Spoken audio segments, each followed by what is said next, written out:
नमस्कार दोस्तों, I am sure कि आपने ये खबर सुना होगा कि कल देर रात को भारत के प्रधानमंत्री नरेंद्र मोदी जी और यूएस के प्रेसिडेंट जो बाइडेन के बीच में वर्चुअल समिट हुआ था, वर्चुअल मुलाकात हुई थी। लेकिन उसके साथ साथ भारत के जो एक्सटर्नल अफेयर्स मिनिस्टर हैं एस जयशंकर साहब और डिफेंस मिनिस्टर राजनाथ सिंह जी, वो यूएस गए थे। वहां पर उनकी मुलाकात हुई थी काउंटर पार्ट्स के साथ, जो बाइडेन के साथ भी मुलाकात हुआ था। लेकिन आज सुबह सुबह ये खबर आई कि जो बाइडेन के द्वारा एक बयान दिया गया सबके सामने, मतलब कि यूएस के भी जो रिप्रेजेंटेटिव थे वो भी मौजूद थे। एस जयशंकर साहब ने कहा कि भारत जितना पूरे साल भर में ऑयल खरीदता है रशिया से, उसका अगर आप कंपैरिजन करो यूरोप के मुकाबले, तो यूरोप सिर्फ आफ्टरनून में, दोपहर में ही यहां पर ऑयल खरीद लेता है। इतना ज्यादा डिफरेंस है। और इसी को लेकर, क्योंकि ऑयल को लेकर काफी ज्यादा एक मतभेद कह लीजिए, मतलब कि यूएस की तरफ से प्रेशर था कि भारत जो है वो रशिया का ऑयल ना खरीदे।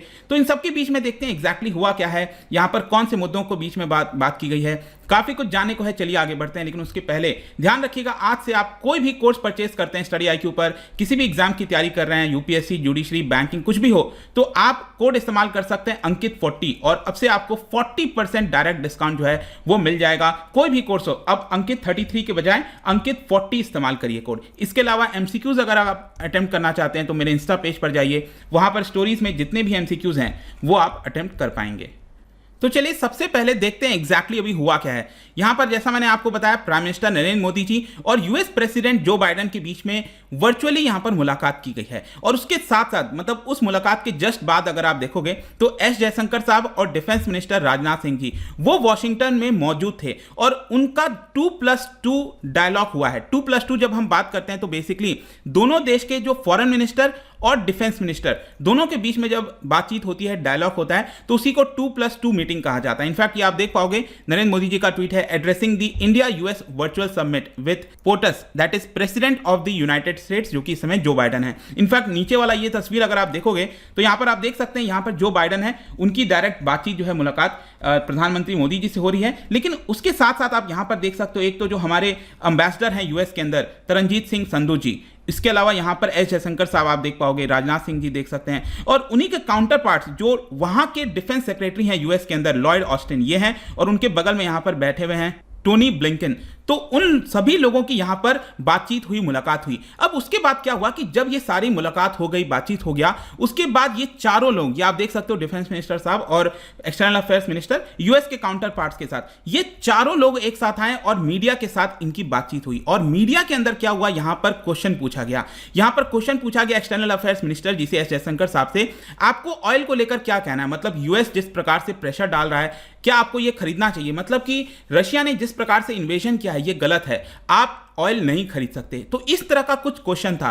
इसका एक बहुत ही कड़ा जवाब दिया गया यहां पर हमारे एक्सटर्नल अफेयर्स मिनिस्टर के द्वारा। और देखिए उन्होंने क्या कहा है, if you are looking at energy purchase from Russia, यहां पर एस जयशंकर साहब ने कहा कि आप आंकड़ों को देखिए। आंकड़ों से मतलब यह है कि हम कुछ ही एनर्जी, जो ऑयल है, जो एनर्जी हम परचेस कर रहे हैं रशिया से, वो बहुत ही कम पार्ट है। हम जितना पूरे साल भर में खरीदते हैं उसका पूरा हिस्सा अगर आप देखोगे तो एक दिन के अंदर यूरोप खरीद लेता है। तो आप, क्या यह सही होगा इस चीज को कंपेयर करना दोनों देशों के साथ? क्या यह सही होगा? इसके अलावा फर्दर आप यहां पर देख पाओगे कि ये जो पूरी मीटिंग हुई थी उसके बीच में क्या होता है, जो व्हाइट हाउस की प्रेस सेक्रेटरी हैं जेन पैस्की, उनके द्वारा कुछ स्टेटमेंट दिया गया और उन्होंने भी ये बोला कि बाइडेन और मोदी जी के जो बीच में मुलाकात हुआ था, वहां पर बाइडेन ने फिर से ये चीज बोलने की कोशिश की थी कि भारत को अपना जो ऑयल इंपोर्ट है उसको डाइवर्सिफाई करना चाहिए। मतलब कि यूएस ये कहने की कोशिश कर रहा है कि आप रशिया से मत खरीदो, यूएस आपको ऑयल बेच देगा। तो एक तरह से ये तो यूएस का इंटरेस्ट दिख रहा है यहां पर। लेकिन यूएस तो ये चीज काफी लंबे समय से कहता रहा है, जब से इन्वेजन हुआ है यूएस तो लंबे समय से कह रहा है। बाइडेन एडमिनिस्ट्रेशन ने इस बात को क्लियर कर दिया था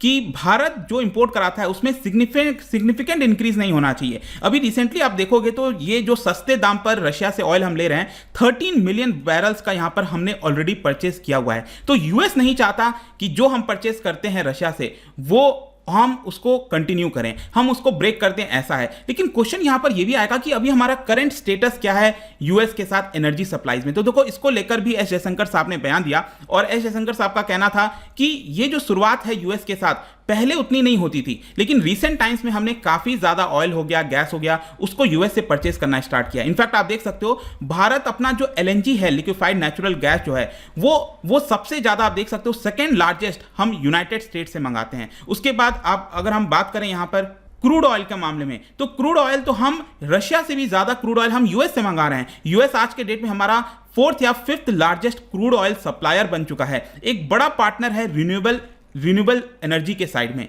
तो ये कहना कहीं ना कहीं हमारी तरफ से ये संकेत क्लियर था, भले ही यूएस हमें कितना भी कह दे। और ये एक बड़ी बात हो जाती है, क्योंकि एस जयशंकर साहब कोई भारत से ये बयान नहीं दे रहे थे, वो यूएस में जाकर वहीं के मीडिया के लोगों का जब क्वेश्चन आया तो एकदम क्लियर कट शब्दों में जवाब दे दिया कि देखिए रशिया के साथ जो हमारा परचेज है एक प्रकार से वो है और वो चलता रहेगा, हम उतना ज्यादा परचेज नहीं कर रहे हैं, आप हमें यहां पर सबक देने के बजाय इससे अच्छा होगा कि आप यूरोप की तरफ ध्यान दीजिए। ये आप कह सकते हो पूरा संकेत आया है इस मीटिंग के दौरान। लेकिन जहां तक बाइडेन और मोदी जी के बीच में जो बातचीत हुई है, तो देखिए इसमें बहुत सारे मुद्दों पर चर्चा हुआ है, ऐसा बताया गया है। कोविड पैंडेमिक हो गया, रीजनल इश्यूज हो गया, ग्लोबल इश्यूज हो गया, economy, climate, south Asia, Indo Pacific region. लेकिन सबसे ज्यादा जो बातचीत हुआ है, ऑब्वियस सी बात है, वो यूक्रेन को लेकर था। ये मैं आपको इसके बारे में आगे बताऊंगा कि प्राइम मिनिस्टर मोदी जी का क्या बयान था। लेकिन यहां पर बातचीत यह भी बताया जा रहा है श्रीलंका के अंदर जो हालात हैं, जो इकोनॉमिक क्राइसिस चल रहा है, पाकिस्तान में जिस प्रकार से अभी रिजीम चेंज हुआ है, उसको लेकर बातचीत हुआ है। लेकिन बहुत ज्यादा डिटेल में चर्चा नहीं हुई है, ऐसा मीडिया के अंदर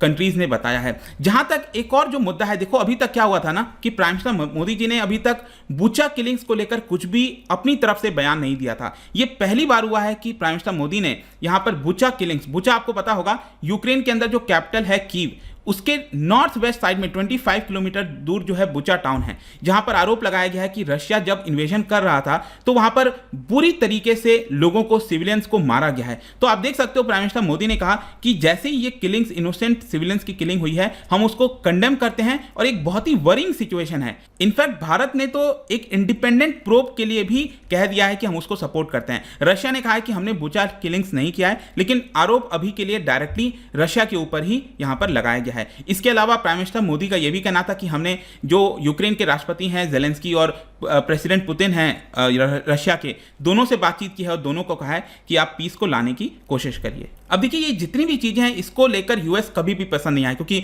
भारत आपने देखा है हमेशा से अब्सटेन किया, हमने एक न्यूट्रल स्टैंड लेने की कोशिश की है। यूनाइटेड नेशन हो, जनरल असेंबली हो गया या फिर सिक्योरिटी काउंसिल हो गया, तो रशिया को, यूएस को यह बात पसंद नहीं आई कि हमने डायरेक्टली रशिया का नाम लेकर उसको कंडेम नहीं किया। लेकिन यूएस ऑफिशियल्स ने यह भी कहा है कि ठीक है, अगर भारत का रिलेशन रशिया के साथ अच्छा है तो हम यही कोशिश करेंगे कि यहां पर जो रेजोल्यूशन है, जो सिचुएशन बन रखा है वॉर का, वो अब पूरी तरह से खत्म हो जाए। साथ ही साथ बाइडेन ने एक प्रकार से और धन्यवाद भी दिया प्राइम मिनिस्टर मोदी को कि भारत ने जिस प्रकार से ह्यूमैनिटेरियन सपोर्ट दिखाया है, एड प्रोवाइड की है यूक्रेन को, इसको हम जो है वेलकम करते हैं। तो यही इंपॉर्टेंट मुद्दे थे जो मैंने आपको यहां पर बता दिया। देखो कंक्लूजन में मैं यही कह सकता हूं कि अल्टीमेटली जो बाइडेन हैं उन्होंने कहा है कि मैं लुक फॉरवर्ड करता हूं, क्योंकि आपको पता होगा क्वाड बन रखा है जिसमें भारत, ऑस्ट्रेलिया, जापान और यूएस, इनके बीच में जापान में एक मीटिंग होने वाली है 24 मई को। तो उसी के आसपास फिर से दोनों के बीच में यहां पर मुलाकात होगी, इन पर्सन मीटिंग होगी, देखा जाएगा।